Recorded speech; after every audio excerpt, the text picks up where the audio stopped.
সম্মানিত ভাইয়েরা আমার, আমি আপনাদের সামনে পবিত্র কোরআনের 29 নম্বর সূরা আহজাবের 45 নম্বর আয়াত তেলাওয়াত করেছিলাম। তো আমিও যে আয়াতে কারিমা তেলাওয়াত করেছি, আমার বিষয়টা হচ্ছে ছোট্ট একটা বিষয়। এই আয়াত, পুরো আয়াত আমি আলোচনা করব না, শুধু ছোট্ট একটি আয়াত, এই আয়াতের ছোট্ট একটা অংশ এই আয়াতের। আল্লাহ বলছেন, ইন্নাস সালাতা তানহা আনিল ফাহশাই ওয়াল মুনকার। এই এতটুকু অংশ নিয়ে আমি কথা বলবো ইনশাআল্লাহ। প্রিয় ভাইরা আমার, আল্লাহ রাব্বুল আলামিন বলছেন, ইন্নাস সালাতা তানহা আনিল ফাহশাই ওয়াল মুনকার। নিশ্চয়ই সালাত কি করে? অশ্লীল এবং নিষিদ্ধ কাজ থেকে নামাজিকে ফিরিয়ে রাখে। কি করে? ভালো করে খেয়াল করতে হবে। নিশ্চয়ই সালাত, আল্লাহ রাব্বুল আলামিন বলছেন, নিশ্চয়ই সালাত মানুষকে বা নামাজি ব্যক্তিকে অশ্লীল এবং নিষিদ্ধ কাজ থেকে ফিরিয়ে রাখে। আল্লাহ বলছেন, যারা নামাজ আদায় করবে, আল্লাহ রাব্বুল আলামিন তার ওই নামাজ কি করবে? তাকে অশ্লীল কাজ থেকে ফিরিয়ে রাখবে, আল্লাহর নিষিদ্ধ কাজ থেকে ফিরিয়ে রাখবে, ফাহেশা কাজ থেকে ফিরিয়ে রাখবে। কিন্তু যদি আমরা এখন পর্যালোচনা করি, তাহলে দেখা যাবে আমাদের মসজিদগুলোতে অসংখ্য নামাজি পাওয়া যায়।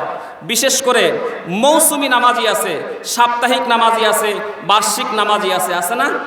তো নামাজের কিন্তু অভাব নাই। আমার সামনে উপবিষ্ট অনেক মুরব্বী কেরাম আছেন, সবাই নামাজ পড়ি।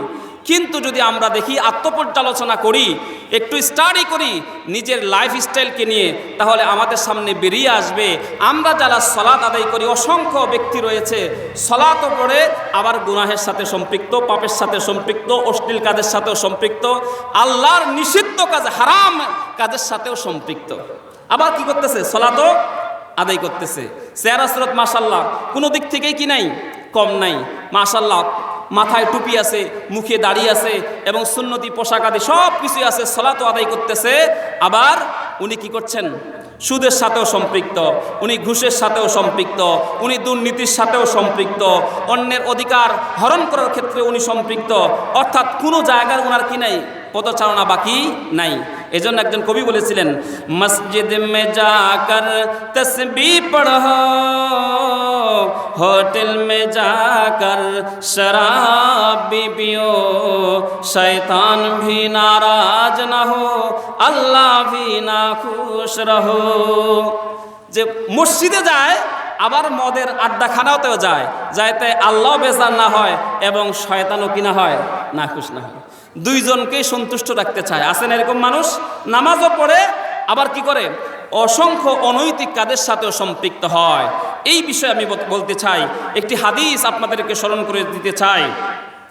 হযরত ইমরান বিন হুসাইন রাদিয়াল্লাহু তাআলা আনহু থেকে বর্ণিত, তিনি বলছেন, সুইলান নবী সাল্লাল্লাহু আলাইহি ওয়াসাল্লাম আন কওলিল্লাহি তাআলা।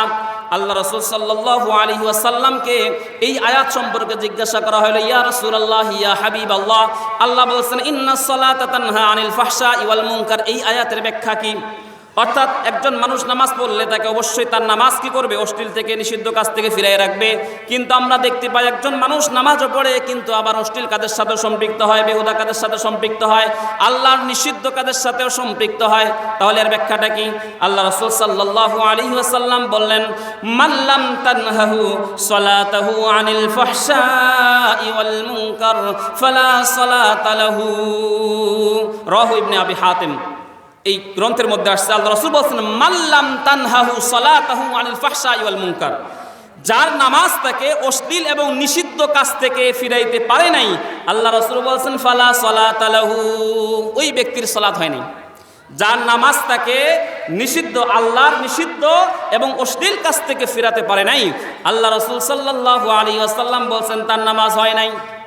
তাহলে যে নামাজও পড়বে আবার গুনাহের সাথে, অশ্লীল কাজের সাথেও সম্পৃক্ত হবে, আল্লাহ রাসূল বলছেন তার নামাজ হয় নাই। আর যদি নামাজ হয়েও থাকে, তাহলে অতি সত্বর ওই ব্যক্তি কি হবে? আস্তে আস্তে তার পাপগুলোকে ছেড়ে দিবে। যেমন আস-সিলসিলা সহিহার মধ্যে আসছে, মুসনাদে আহমদের মধ্যে আসছে। আর একটি হাদিস আপনাদের সামনে পেশ করছি, মুসনাদে আহমদের ৯৭৭৭ নম্বর হাদিস। আবু হুরায়রা রাদিয়াল্লাহু তাআলা আনহু থেকে বর্ণিত, তিনি বলছেন, জাআ রাজুলুন ইলান নবী সাল্লাল্লাহু আলাইহি ওয়াসাল্লাম ফাকালা ইন্না ফুলানান ইউসাল্লি বিল-লাইল ফাইদা আসবাহা সারাকা। আল্লাহ রাসূল সাল্লাল্লাহু আলাইহি ওয়াসাল্লামকে জিজ্ঞাসা করা হলো, এক আগন্তুক এসে বললেন, ইয়া রাসূলুল্লাহ সাল্লাল্লাহু আলাইহি ওয়াসাল্লাম, ওই ব্যক্তি সম্পর্কে আপনি কি মন্তব্য করবেন, অর্থাৎ কি ফতোয়া দিবেন? যে এক ব্যক্তি আছে যে রাতের বেলা সালাত আদায় করে, রাতের বেলা কি করে? সালাত আদায় করে, সালাত শেষ করে যখন ঘুমায়, ঘুম থেকে মাঝরাতে উঠে সে চুরি করা শুরু করে, নামাজও পড়ে আবার কি করে? চুরিও করে। এর ব্যাপারে আপনি কি বলবেন? আল্লাহ রাসূল সাল্লাল্লাহু আলাইহি ওয়াসাল্লাম বলছেন, ক্বালা সায়ানহাহু মা ইয়াকুল। সম্মানিত হাজিরিন, বলছিলাম আল্লাহ রাসূল সাল্লাল্লাহু আলাইহি ওয়াসাল্লামকে প্রশ্ন করা হলো, ইয়া রাসূলুল্লাহ, ইয়া হাবিবাল্লাহ, একজন ব্যক্তি কি করে? রাতের বেলা নামাজও পড়ে আবার চুরিও করে, তার ব্যাপারে আপনি কি বলবেন? আল্লাহ রাসূল বললেন, ক্বালা সায়ানহাহু মা ইয়াকুল। আল্লাহ রাসূল বললেন, অতি সত্বর শীঘ্রই তার নামাজ তার মন্দ কাজকে ছাড়িয়ে দিবে। যদি তার নামাজটা হয়ে থাকে, যদি তার নামাজটা কি হয়ে থাকে, তাহলে অবশ্যই তার মন্দ কাজ, এই কেবল তার নামাজ অচিরেই তার মন্দ কাজগুলো ছাড়িয়ে দিবে। এই জন্য যদি নামাজ ধরার পরে, নামাজ পড়ার পরে আগে যেরকম গুনাহ করতাম, গুনার মাত্রা যদি কমে যায়, তাহলে বুঝতে হবে আপনার আমার নামাজ কি ঠিক হচ্ছে। আর যদি গুনার মাত্রা না কমে, নামাজও পড়ি আবার ভালো কাজও করি, তাহলে কিন্তু কি বুঝতে হবে যে আপনার আমার নামাজ হচ্ছে না। একটা সূত্র মনে রাখতে হবে, প্লাস মাইনাসে কি হয়? বীজগণিত যারা পড়ালেখা করেছেন তারা বলতে পারবেন, প্লাস মাইনাসে কি হয়? মাইনাস হয়। বীজগণিতের সূত্র আছে, প্লাস মাইনাসে মাইনাস হয়। ঠিক আমি যদি নামাজও পড়ি আবার অশ্লীল কাজের সাথেও সম্পৃক্ত হই, তাহলে আমার কর্মকাণ্ডগুলো কিন্তু কি হবে? মাইনাসই হয়ে যাবে। সেরকম একটা হাদিস আপনাদের সামনে উপস্থাপন করছি, সহিহ মুসলিমের 6473 নম্বর হাদিস।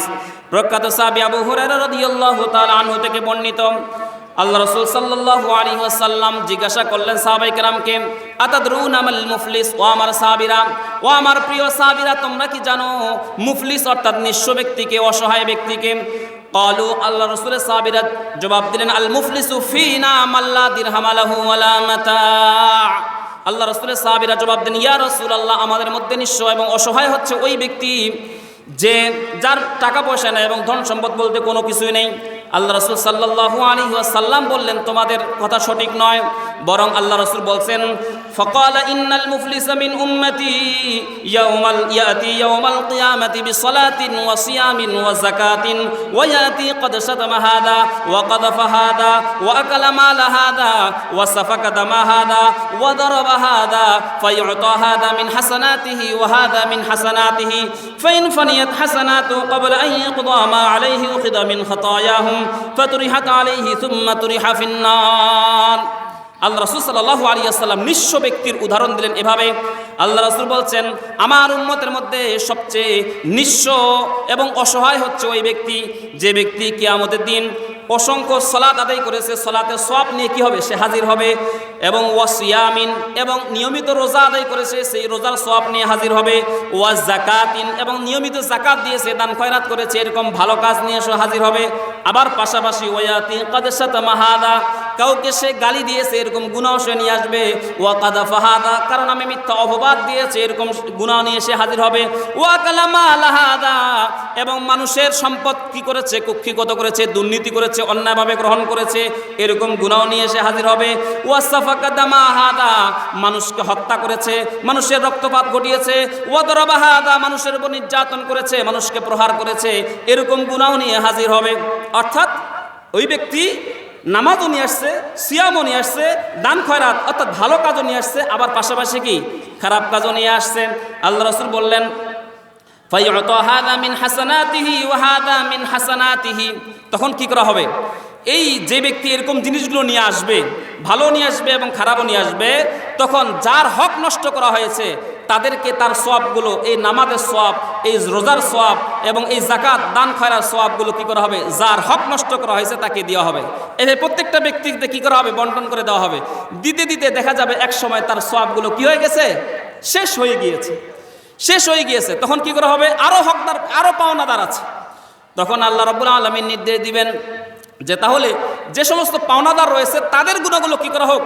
তার উপরে চাপিয়ে দেওয়া হবে। ফাতুরিহাত আলাইহি, এরপরে ওই সমস্ত মজলুম ব্যক্তিদের গুনাহগুলো ওই ব্যক্তির যে ভালো নিয়ে আসছে এবং খারাপ নিয়ে আসছে তার উপর চাপিয়ে দেওয়া হবে। এরপরে সুম্মা তুরিহা ফিন্নার, এরপরে ওই ব্যক্তিকে কোথায় নিক্ষেপ করা হবে? জাহান্নামে নিক্ষেপ করা হবে। এই জন্য বন্ধুগণ বলছিলাম যে প্লাস মাইনাসে কি হয়ে যাবে? মাইনাস হয়ে যায়। এই জন্য সালাত আমাদেরকে অবশ্যই আদায় করতে হবে এবং সালাতের সাথে সাথে আমাদেরকে পাপ কাজও ছাড়তে হবে। যদি এটা নিশ্চিত করতে না পারি তাহলে কিন্তু আমাদেরকে শাস্তির মুখোমুখি হতে হবে।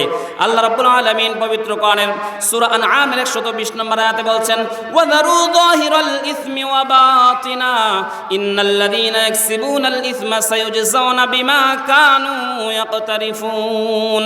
ও আমার বান্দারা, ওয়াযারু যাহিরাল ইসমি ওয়া বাতিনা, গোপনে এবং প্রকাশ্যে সকল পাপ ছেড়ে দাও, সকল পাপ ছেড়ে দাও। পাপ করিও না, অন্যায়ের সাথে সম্পৃক্ত হইও না। কারণ ইন্নাল্লাযীনা ইয়াকসিবুনাল ইসমা, যারা পাপের সাথে সম্পৃক্ত হবে, পাপ কামাই করবে, অন্যায় করবে, মানুষের হক নষ্ট করবে, মানুষের উপর বিচার করবে, মানুষের জুলুম করবে, আল্লাহ রাব্বুল আলামিন বলছেন ইন্নাল্লাযীনা ইয়াকসিবুনাল ইসমা সায়ুজজাউনা বিমা কানু ইয়াকতারিফুন, তাকে তার শাস্তি ভোগ করতেই হবে।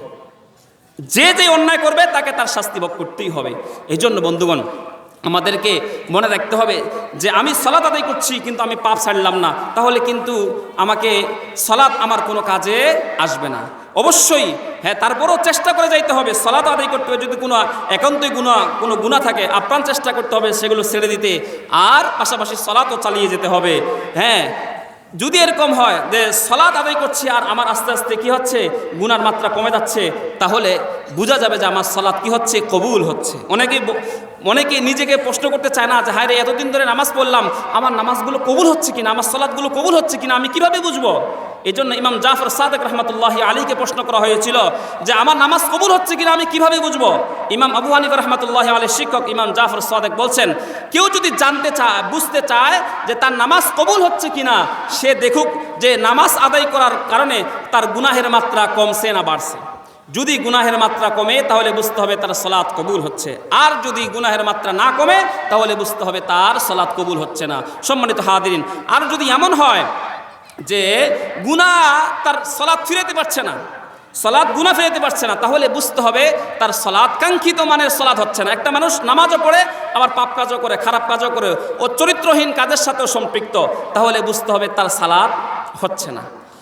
কিভাবে আল্লাহ রাব্বুল আলামিন সালাত আদায় করতে বলেছেন সেটা সে জানে না, অথচ পৃথিবীর যত সৃষ্টি রয়েছে কুল্লুম কদ আলিমা সালাতাহু ওয়া তাসবিহাহু, সৃষ্টির প্রত্যেকটা সৃষ্টি জানে কিভাবে তার রবের সালাত আদায় করতে হয়, তাসবিহ আদায় করতে হয়। কিন্তু বড় দুঃখের বিষয়, বড় আফসোসের বিষয়, মানুষ যাকে আল্লাহ রাব্বুল আলামিন সৃষ্টির সেরা ঘোষণা করেছেন সে সালাত সম্পর্কে জানে না।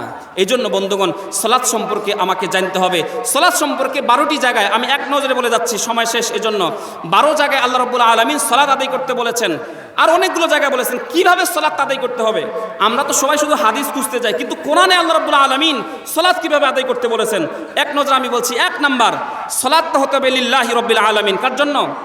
আল্লাহর জন্য সালাতটা হতে হবে। 1 নাম্বার হচ্ছে সালাতটা হতে হবে আল্লাহর জন্য। যদি সামাজিকতা রক্ষা করার জন্য নামাজ পড়ি তাহলে ওই সালাত আল্লাহর দরবারে কবুল হবে না। 2 নাম্বার, পবিত্রতা অর্জন করতে হবে, পবিত্রতা অর্জন করতে হবে। অনেকে আছি আমরা উজুই ঠিক মতো করতে পারি না, তাহলে উজু ঠিক মতো না হলে ওই সালাত কবুল হবে না। 3 নাম্বার হচ্ছে সুন্দর পোশাক, ইয়া বানি আদম খুদু জিনাতাকুম ইনদা কুল্লি মসজিদ, পবিত্র পোশাক, সুন্দর পোশাক। আমরা অধিকাংশ মানুষ নোংরা, যত ধরনের নোংরা পুরাতন দুর্গন্ধযুক্ত পোশাক আছে সেগুলো কোথায় নিয়ে যায়? মসজিদে নিয়ে যায়। আর ভালো পোশাকগুলো যায় কোথায়? রাজনৈতিক নেতাদের সাথে সাক্ষাৎ করার জন্য। আপনার আমার রাজনৈতিক নেতা বড় না আল্লাহ রাব্বুল আলামিন বড়? এই জন্য সালাত আদায় করতে গেলে আমাকে কি করতে হবে? ভালো পোশাক পরে যাইতে হবে। 4 নাম্বার হচ্ছে এই সালাত যখন আমি আদায় করব, সালাতে যখন আমি দাঁড়াবো, তখন অবশ্যই আমাকে একজন অনুগত সেবক, ওয়াকুমু লিল্লাহি কানিতিন, অনুগত সেবকের মতো দাঁড়াতে হবে। এরপরে 5 নাম্বার হচ্ছে আমি যখন সালাত আদায় করব, সালাতটা যখন শুরু করব, তখন আমি যে কেরাতগুলো পড়ব, এই কেরাতগুলো ওয়ারাত্তিলিল কুরআনা তারতিলা, ধীর স্থিরভাবে পড়ব। এরপরে যখন আমি সালাত যখন আদায় করব, তখন আমার সালাতটা যখন খুশুর সাথে হয়, খুশুর সাথে হয়। খুশু হচ্ছে মুখ অন্তরে কি বলছি সেটা যেন আমি বুঝে বুঝে বলি, মুখ দিয়ে যা বলছি সেটা যেন কি উচ্চারণ হয় এবং নিজের কানে যেন ক্ষীণ আওয়াজে হলেও শুনতে পারি, এরকম আওয়াজে, যেটা বলা হয়েছে আল্লাযীনা ক্বাদ আফলাহাল মুমিনুনা আল্লাযীনা হুম ফী সালাতিহিম খাশিউন, খুশুর সাথে নামাজ আদায় করা। এরপর হচ্ছে ওয়াল্লাযীনা আলা সালাওয়াতিহিম মুহাফিজুন, নামাজকে হেফাজত করতে বলা হয়েছে। এরপর বলা হয়েছে ওয়াল্লাযীনা আলা সালাতিহিম দাইমুন, নামাজের প্রত্যেকটা আরকানের মধ্যে দায়েম থাকতে বলা হয়েছে। এরপরে নামাজের মধ্যে এদিক ওদিক তাকানো যাবে না। ওয়াকিমু ওয়ুজুহাকুম ইনদা কুল্লি মসজিদ, সিজদার জায়গায় তাকিয়ে থাকতে হবে।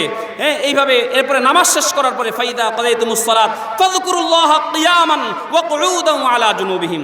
নামাজ শেষ করার পরে বসে হোক দাঁড়িয়ে হোক, বসে না পারলে দাঁড়িয়ে না পারলে আপনি শুয়ে হলো, এই যে নামাজ শেষ করার পর যে কি আছে তাসবিহগুলো আছে, এই তাসবিহগুলো আদায় করতে বলা হয়েছে। আল্লাহ রাব্বুল আলামিন পবিত্র করে 3 জায়গায় বলেছেন।